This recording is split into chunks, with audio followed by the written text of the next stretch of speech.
All right, Rob, thank you. 1 year ago today, 5 cyclists were killed and 4 others injured in a tragic crash that left an entire community coping with immense loss and grief. Absolutely. Nicole joins us live in Kalamazoo this morning, where there are events and observances to mark the anniversary. Good morning.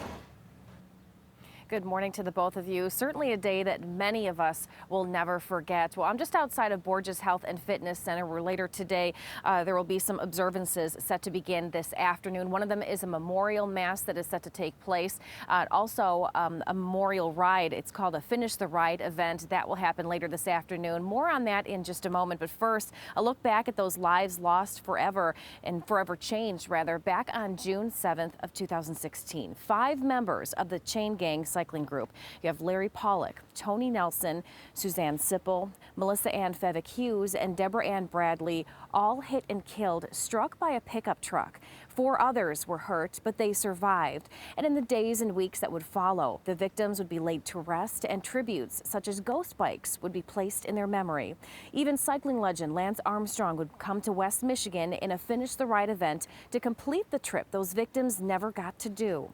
Well, the man who police say was behind the wheel at the time, Charles Pickett Jr., is now awaiting trial on several charges, including second-degree murder. But today's focus all about the victims, the survivors, and those impacted by this tragedy 1 year ago.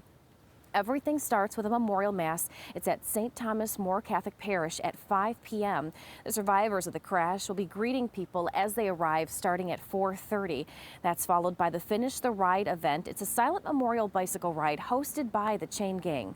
There will be 2 routes for participants to follow, the original 20.5-mile route and a shorter 12-mile one, both departing from Borges Health and Fitness Center at 6 p.m. this evening. Helmets are required, and there's a minimum donation of $20 recommended.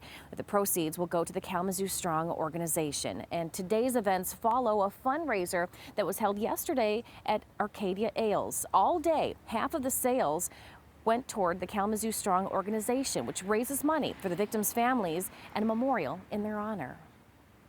We're in the very infancy stage of this planning right now, but it looks to be a representation of just a true monument would be. So there's some granite stone, there's going to be some art sculpture done in wrought iron with some appropriate sayings and markers of those lives that were lost and also the survivors.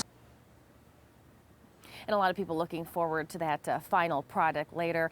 But as for today's memorial ride, we're told that online registration ended at midnight, but you can do it in person still. It's recommended, though, you arrive no later than 5:30 p.m. We'll have all this information posted on our Fox 17 mobile app. But for now, live in Kalamazoo this morning, I'm Nicole. Back to you guys.